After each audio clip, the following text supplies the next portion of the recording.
नमस्कार सभी पेंशन धारकों का स्वागत करते हैं एक बार फिर से हमारे इस YouTube चैनल पर। दोस्तों इस वक्त की आप सभी के लिए बेहद ही महत्वपूर्ण और इम्पोर्टेंट खबरें आ रही है, जिसमें पहली बड़ी खबर पेंशन धारकों के लिए बात करें तो पेंशन योग्य वेतन सीमा 21,000 रुपये करने और 3,000 रुपये न्यूनतम पेंशन पर अब दोस्तों आप सभी के लिए बड़ी बात निकल कर सामने आ चुकी है। तो पेंशन योग्य वेतन सीमा किस प्रकार 21,000 की जाएगी और 3,000 रुपये की न्यूनतम पेंशन आप सभी को किस प्रकार मिलेगी, इसको लेकर क्या बात सामने आई है, इसके बारे में दोस्तों आज की इस वीडियो के अंदर बात करेंगे।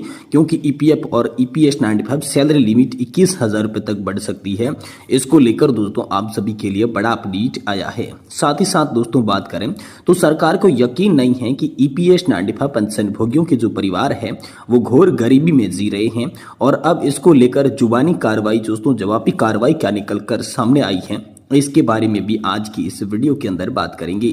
और साथ ही हम सभी के लिए बात करेंगे सेल बीएसपी पेंशनर्स एसोसिएशन ने पीएम मोदी को सीधी डिमांड कर दी है। ईपीएस 95 हायर पेंशन पर कर्मचारी भविष्य निधि संगठन की पोल खोलने वाली बात सामने आई है, तो इसके बारे में भी दोस्तों आज की इस वीडियो के अंदर बात करेंगे। यानी कि दोस्तों पेंशन धारकों के लिए आज की ताजा बड़ी खबरों की चर्चा इस वीडियो के अंदर करेंगे। तो चलिए बिना किसी देरी के यहाँ पर वीडियो के अंदर पूरी खबरें विस्तार से जान लेते हैं। आप चैनल को सब्सक्राइब करना छोड़ दीजिए, वीडियो को लाइक करना छोड़ दीजिए, लेकिन आप वीडियो पूरा देखिए, जिससे क्या है आपकी बातें जो है समझ में आ सके पेंशन को लेकर क्या बड़ी खबरें जो है वो सामने आई है।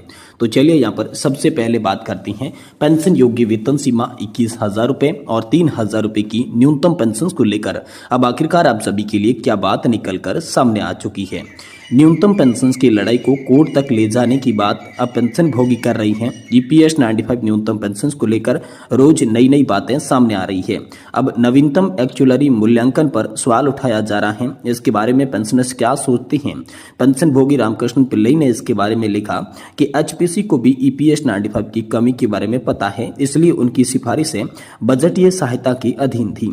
अरुण जेटली जी के समय वित्त विभाग ने प्रस्ताव वापस कर दिया था। उस समय बाद में टेम्स ब्रिज के नतीजे में यहाँ पर जो है पानी बहा चुका था। मेरे विचार से पिछले 10 वर्षों से मुद्रास्फीति और वेतन में वृद्धि को देखते हुए पेंशन योग्य वेतन की सीमा को बढ़ाकर 21,000 रुपये करने के अधीन बिना किसी अतिरिक्त बजटीय सहायता की 3,000 रुपये की न्यूनतम पेंशन तय की जा सकती है।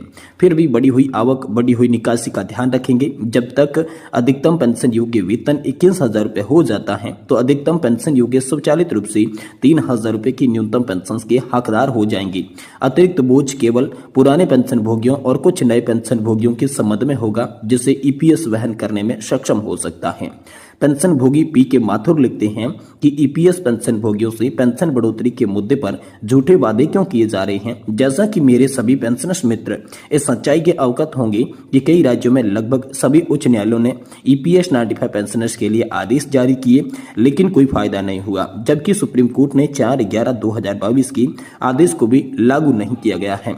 यह सर्वोच्च न्यायालय के फैसले का पालन न करने की अज्ञानता और न्यायालय की अवमानना का मामला है। अगर पेंशनर संगठन सर्वोच्च न्यायालय में जाए तो ये अधिक प्रभावी हो सकता है। ये बड़ी खबर दोस्तों हाल फिलहाल में आप सभी के लिए निकल कर आई, जो कि तमाम तरह के जो पेंशनर्स हैं वो आपस में दोस्तों यहाँ पर जो है इस तरह की बात करते हुए दिखाई दे रही हैं। वहीं जो ईपीएफ और ईपीएस की सैलरी लिमिट 21,000 रुपये तक कैसे बढ़ सकती है, इसको लेकर क्या फायदे होंगे, इसके बारे में बात करें तो दोस्तों सरकार ईपीएस के तहत वेतन सीमा 15,000 रुपये से बढ़ाकर 21,000 रुपये करने पर हाल फिलहाल में विचार कर रही है। ये प्रस्ताव पास होता है तो ईपीएफ और ईपीएस सीमा में तीसरी बढ़ोतरी होगी। इसका बदलाव का असर न केवल कर्मचारियों की ईपीएफ और ईपीएस योगदान पर पड़ेगा, बल्कि रिटायरमेंट के बाद मिलने वाली पेंशन भी बढ़ेगी। तो आइए इस बदलाव के बारे में जानते हैं। यदि वर्तमान में किसी कर्मचारी की बेसिक सैलरी 15,000 से अधिक है तो ईपीएस का हिस्सा नहीं बन सकता, भले ही वह ईपीएफ में योगदान कर रहा हो। लेकिन यदि सरकार ईपीएफ की वेतन सीमा को 21,000 रुपये तक बढ़ा देती है तो जिन कर्मचारियों का बेसिक 15,000 से अधिक है वे ईपीएस योजना में शामिल हो सकती हैं। इसका मतलब है कि अधिक कर्मचारी ईपीएस पेंशन के तहत प्राप्त करने के योग्य हो जाएंगे। जैसे ही वेतन सीमा बढ़ेगी वैसे ही ईपीएस योगदान में वृद्धि होगी। वर्तमान यदि किसी कर्मचारी का 15% तक 8.33% योगदान ईपीएस में 1250 रुपए तक किया जाता है, बाकी का पैसा ईपीएफ में जाता है। लेकिन अगर वेतन सीमा 21,000 हो जाती है तो ईपीएस में 1749 का योगदान किया जाएगा, जिसमें ईपीएस में जमा होने वाली राशि कम हो जाएगी।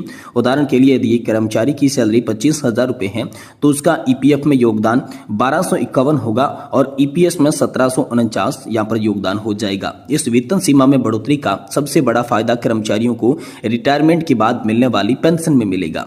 वर्तमान में ईपीएस पेंशन की गणना 15,000 रुपए तक के आधार पर की जाती है, लेकिन अगर वेतन सीमा 21,000 कर दी जाए तो पेंशन की गणना 21,000 के आधार पर होगी। अब उदाहरण के तौर पर आपको बता दें, यदि किसी कर्मचारी का जो पेंशन योग्य वेतन सेवा काल है वो 30 है और वह 60 महीने में अधिकतर 15,000 से अधिक की सैलरी प्राप्त करता है तो वर्तमान में उसकी पेंशन 6,857 रुपए प्रति माह है। लेकिन यदि वेतन सीमा 21,000 रुपए तक बढ़ती है तो पेंशन की गणना 21,000 रुपए प्रति माह सैलरी के आधार पर की जाएगी, जिससे उसे 9,600 रुपए की जो प्रति माह पेंशन है वो यहाँ पर मिलने लगेगी। ये दोस्तों बड़ी बात हाल फिलहाल में आप सभी के लिए निकल कर सामने आई है।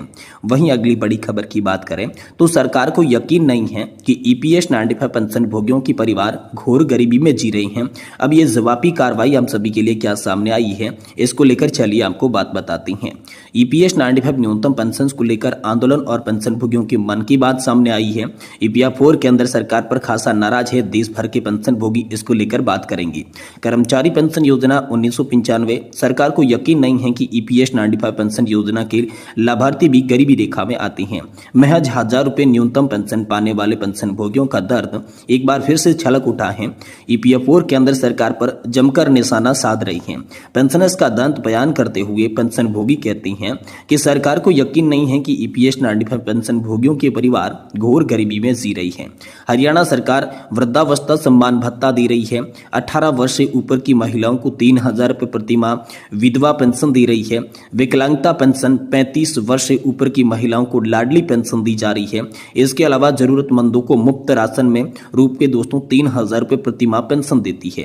पेंशन भोगियों ने कहा कि सरकार ने न देखा होगा कि सैकड़ों ईपीएस 95 पेंशन भोगियों की परिवार के पास इन श्रेणियों के तहत लाभार्थियों और भी आर्थिक लाभ प्राप्त कर रही हैं। इसलिए सरकार को यह यकीन नहीं है कि ईपीएस 95 पेंशन भोगियों के परिवार घोर गरीबी में जी रहे हैं। इसलिए न्यूनतम ईपीएस 95 पेंशन बढ़ाने से इनकार जो है वो सरकार कर रही है।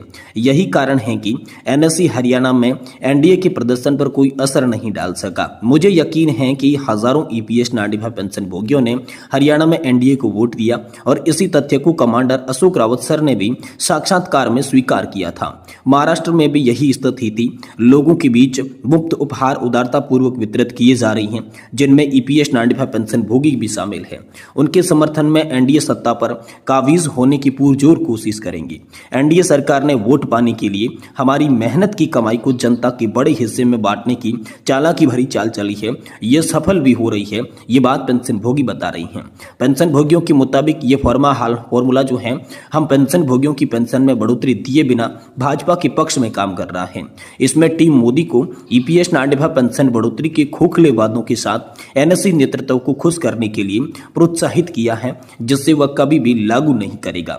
वही दोस्तों करिश्माई जो है विपक्षी नेताओं की भी यहाँ पर कमी बताई जा रही है। हमारा दुर्भाग्य है कि भारत में मजबूत करिश्माई विपक्षी नेताओं की कमी है, जो टीम मोदी के एक व्यवहार्य विकल्प प्रदान कर सकती हैं।